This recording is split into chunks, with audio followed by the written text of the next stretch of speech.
Labas rytas, šiandien šiek tiek nusivėlinom, pailsėjau šiek tiek. Buvau jau ant tiek nusikalęs, kad reikėjo truputį batereikas atstatyti. Vakar nepavyko iki Lotų šventyklos nuvažiuoti, nes buvo uždaryta. Tai važiuojam šiandien, pasižiūrėsim.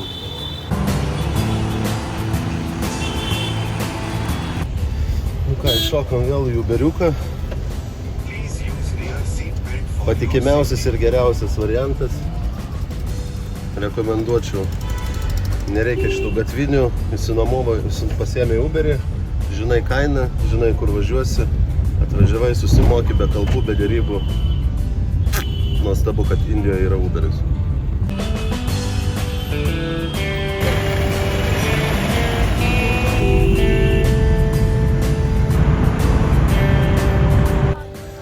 Atvykom į Lotuso šventyklą.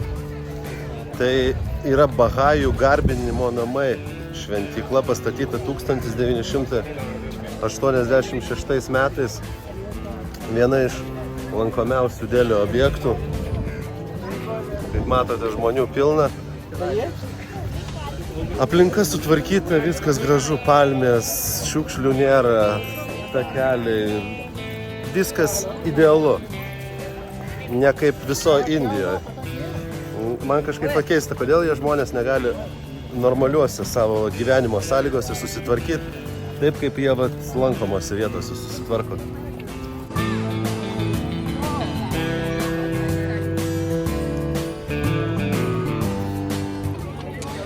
Gavom tokius maišus.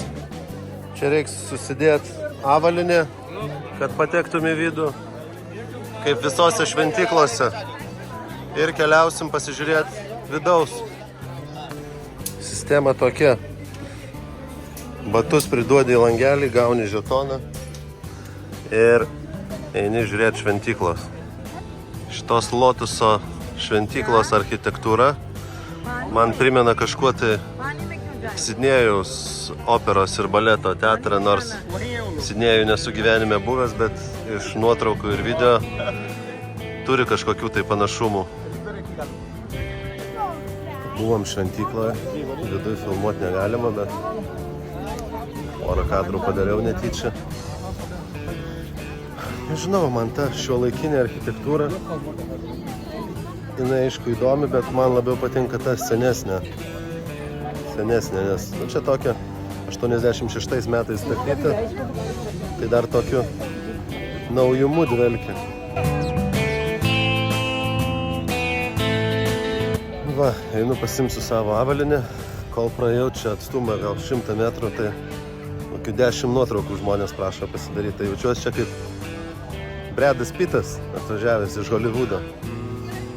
Kol kas dar dėmesys per daug nevargina, bet jeigu čia tai pastovi, tai gal šiek tiek ir užknistų. Kol kas atiduodu duoklę Indijos žmonėm, žinau, kad jiem irgi įdomu. Kitokie žmonės, tai kaip ir man įdomu jie, taip ir jiem įdomus aš. Išėjus iš šventyklos, papuoli vėl į chaosą, į normalų indišką gyvenimą. Krūva žmonių, krūva tuktukų, barikados, žmonės eina, viską siūlo. Užsisakiau Uberį, gal 15 žmonių buvo prieję, nori nukonkuruoti, sakau, ne, hebra, aš sakau, turiu sąžinę, sakau, aš palauksiu geriau kelias minutės vairuotojo.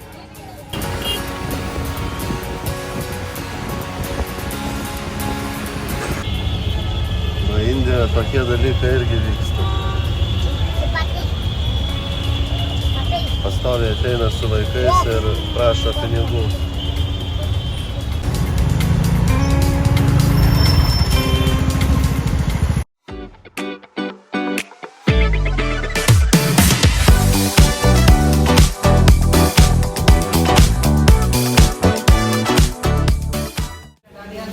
Vakar buvau restorane ir rekomendavo vienas užeiti į šitą kavinę.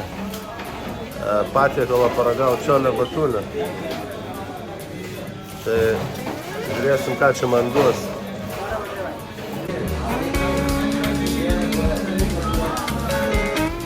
Tai čia man panašiau į tokią valgyklą, kur vietiniai renkasi. Kainos iš tikrųjų labai geros. Ragausim, žiūrėsim, turėtų būti skanu.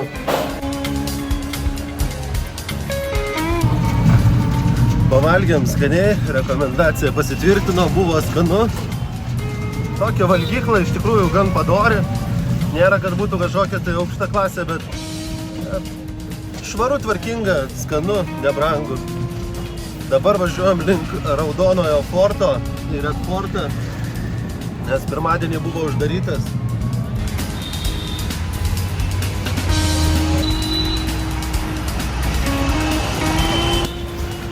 Nežinau, man nesiseka turbūt už to Raudono forto. Atvažiavau šiandien pasižiūrėti, sako, uždarytas. Atvažiuoja Indijos ministras Modis, ponas Modis. Tai Raudonas fortas uždarytas. Tai buvau prieš porą dienų uždaryta, dabar uždaryta. Jau turbūt trečią kartą aš ten nevažiuosiu. Aplankysiu kitą kartą, kai būsiu Indijoje. Važiuosiu žiūrėti kitų objektų. Raudonasis fortas, kadangi buvo uždarytas, čia šalimais yra dar kažkokia tai šventykla. Nežinau kas, nežinau kaip, bet objektas atrodo vertas dėmesio, tai einu pasižiūrėsiu.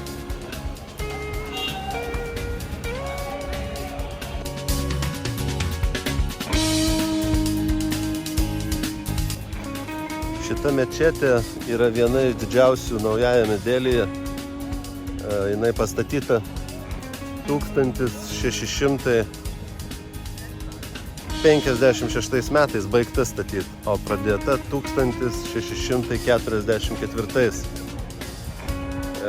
Ją sudaro 4 bokštai, kurių aukštis po 40 metrų. Pagrindinė aikštė.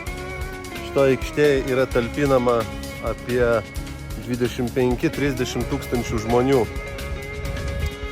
Ir tai būdavo anksčiau vienas iš pagrindinių maldos namų.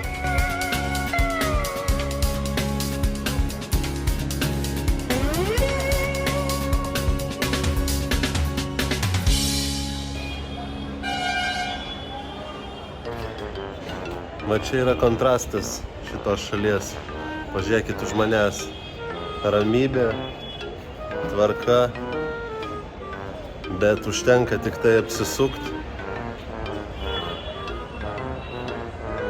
Chaosas, judesys, purvas, bardakas. Tai čia yra viena iš didžiausių šventyklų naujajame Delyje. Jų mečetė. O iš mečetės eina metalinė trūba, kur atsidaro angos ir visas šūdas ir šiukšlės metami prie pat mečetės laiptų. Niekaip nesuprasiu tokio dalyko, muškit mane, užmuškit.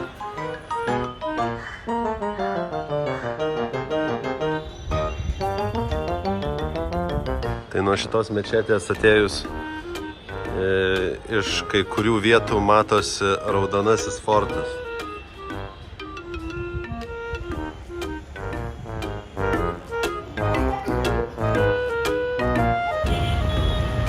Čia va eilė, dalinamas maistas vargšams.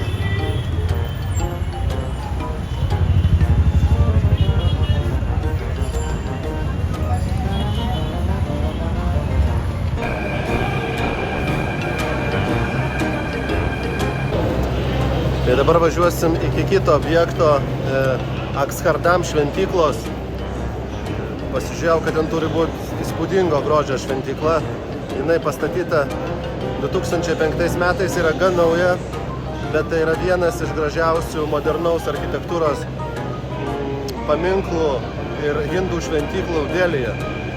Tai atėjau į metro. Viršui darosi absoliutus kosmosas, apačioje tvarka, gražu. Tai važiuosim. Apsauginis man papasakojo, kaip ten dasigauti. Turėsiu važiuoti per 2 traukinius. Viena linija, paskui persėdimas kita. Ir visas šitas malonumas kainuoja 40 rupijų. Tai mūsų europietiškais pinigais 40 centų.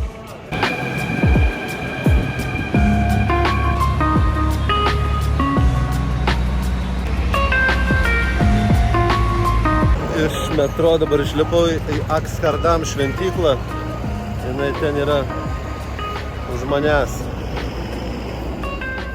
Bet čia kaip visada Indijoje, kas gražu, to neleidžia filmuoti. Tai žiūrėsiu, gal pavyks prasinešti. Labas vakaras. Prasinešti nepavyko. Bandžiau vieną telefoną palikt, kur daiktus reikia priduoti, o kitą su savim, bet nepraslydo šitas variantas. Tai visą dieną iš tikrųjų iš to šventykloje praleidau. Čia yra įspūdingo dydžio grožis neapsakomas. Neįsivaizduoju, kodėl jie neleidžia filmuoti visą šūdą, brūdą, purvą, visą neviltį Indijos. Gali filmuoti šiukšlynus. O vat kur gražu, nesako, negalima. Tai iš tikrųjų, kaip žmonės gali susidaryti įspūdį apie šalį, kai leidžia filmuoti tik tai šūdą, o gražių vietų neleidžia filmuoti. Tai va dėl šito dalyko man yra pikta. Na, bet jų taisyklės, kol mes esam čia svečiai, turim jų laikytis.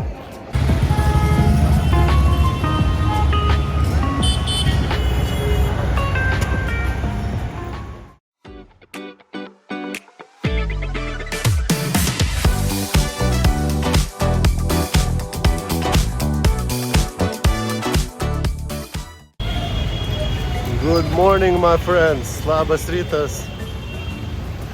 Išsiregistravom iš viešbučio. Ketvirtadienis, judėsim link Agros, link Taj Mahalo.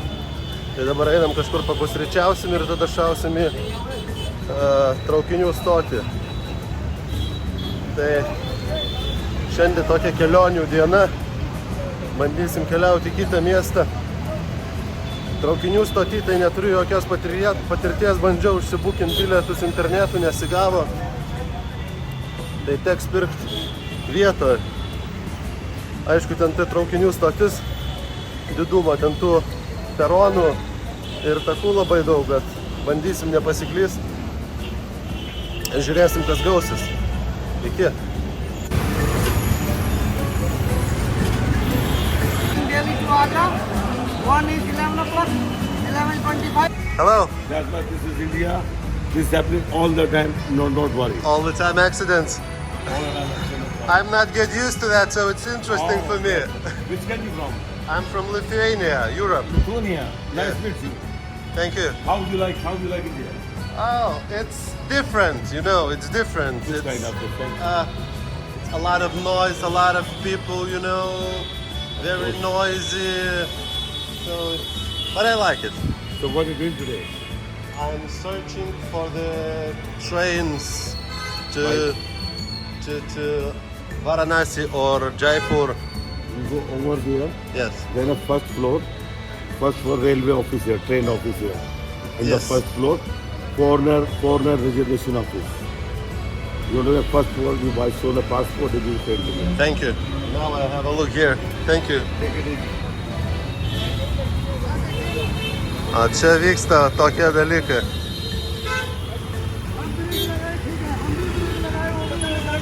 Avarija.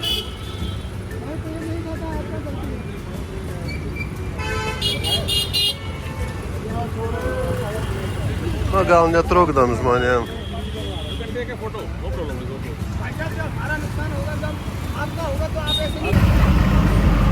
Na va, pasiėmėm tuktuką, suradau žmogų, tikiuosi jisai bus geras pagalbininkas, nes atrodo nuoširdus, jisai man patarė dėl traukinių bilieto, kad nuvažiuoti į valstybinę įstaigą.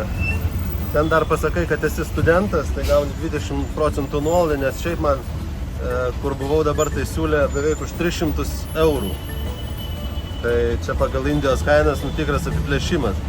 Kai kainuoja ten bilietai po 5, po 7, po 2, po 3, tai iš manęs 300 eurų norėjo nuplėšti. Tai realiai ten už kelias keliones, Indian Trespass, tai norėjo 10-15 kartų daugiau paimti pinigų, negu priklauso. Tai va, pagaliau kažką radom normalaus. Turim draugą, jaunėlis Asif Asif. Turim draugą Asifą. Tai yra informacijos Center. turizmo informacijos centras. Ir tuoj papasakosim, kokį oferį jis man padarė. So, nice to meet you, Asif. Yes, nice to meet you. Let's talk what offer you gave me. I'm giving you a 19 days trip, Yes. which is including the transportation, the flights, the hotels, all trains like Delhi, Jaipur, Udaipur, Pushkar, the holy city, Taj Mahal, the seventh wonder in the world, Varanasi, the holy city, the Ganges River, and Bombay, the Bollywood city. At the end, we would relax up in the Goa under the coconut trees and watch the world. Tai va, tai jis man 19 dienų turą su įskaičiuotais traukiniais, su lėktuvo bilietais ir su viešbučiais, su pusryčiais. Viską padaro už 540 svarų, tai yra 19 dienų turas. Tai manau, kaina yra padori, aišku, jisai užsidirba ir savo komisinius, bet nusiemu nuo savęs didelę atsakomybę nuo organizavimo ir laiko švaistymo. Tai thank you very much. Welcome, And, welcome. we It would be my pleasure to serve you in India. Thank you. Bye. Iki.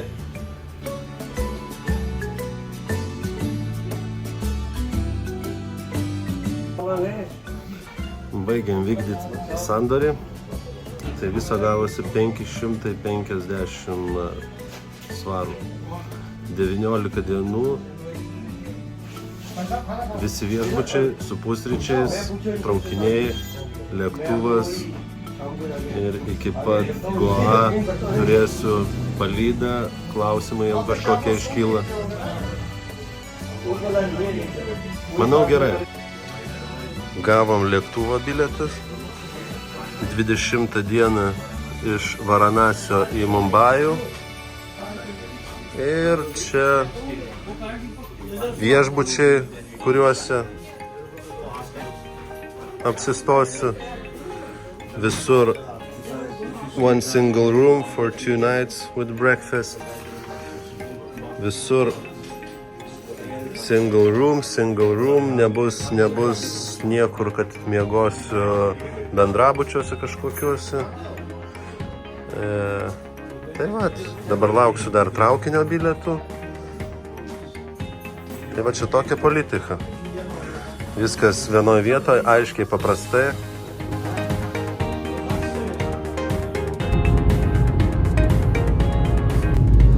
Keliaujam link Jaipūro.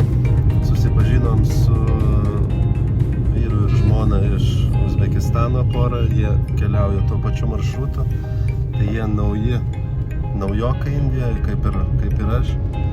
Tai va, susikooperavom ir pirma mano kelionė, pirmas tikslas bus iki Jaipūro ne traukiniu, o atkeliaunu su tokiais pačiais keliautojais.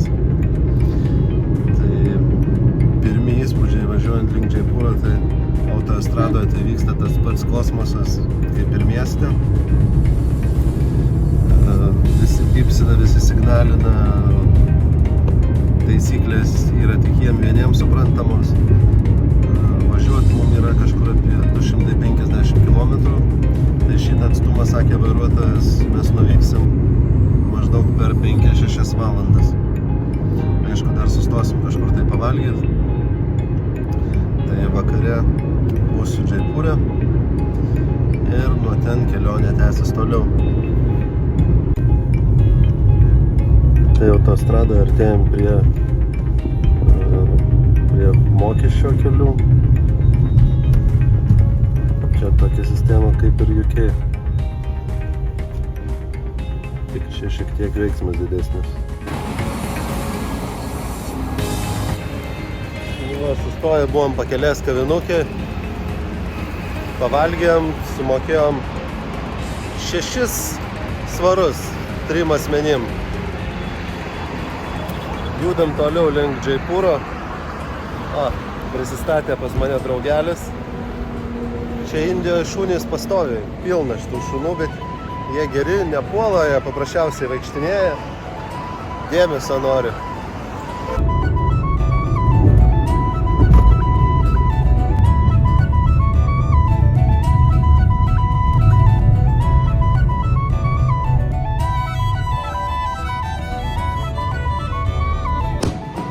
Važiuodami link Džaipūro sustojom, pamatėm vestuvės. Tai mūsų vairuotojas sustojo.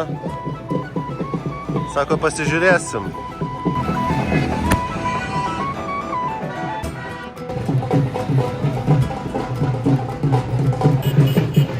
Kebra prie pat mūsų vidury autostrados stato ferverkus.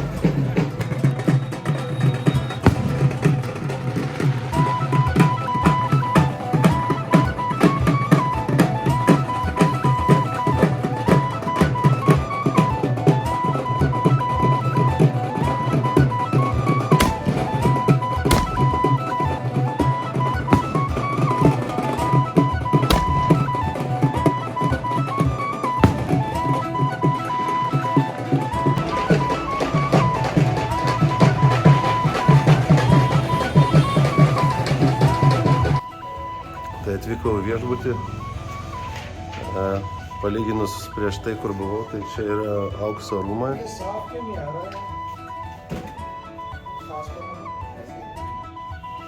Eisiu paskui pažiūrėsim į kambarį, bet aš jau pagal receptioną matau, kad turėtų būti visai neblogai. Na, šito viešbučio kambarys šiek tiek geresnis. Turim lovą neblogą,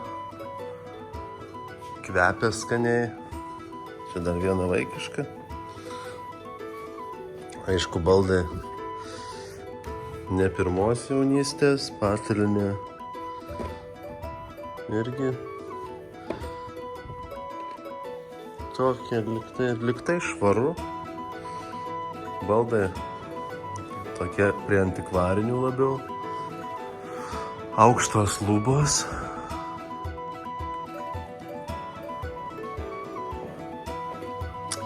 Su tualetu turim situaciją tokią. Irgi kvapas geras, bet čia yra dušas, o čia yra elektros lizdas.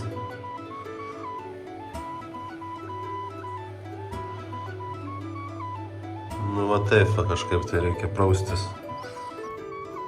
Dar viena iš Indijos įdomybių, tai kaip jie naudojasi tualetu.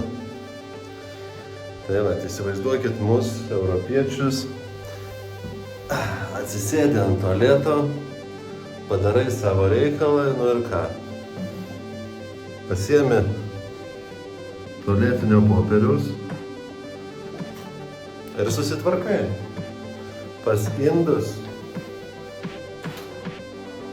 yra toks aparatas, kranelis, pakiši po užpakaliu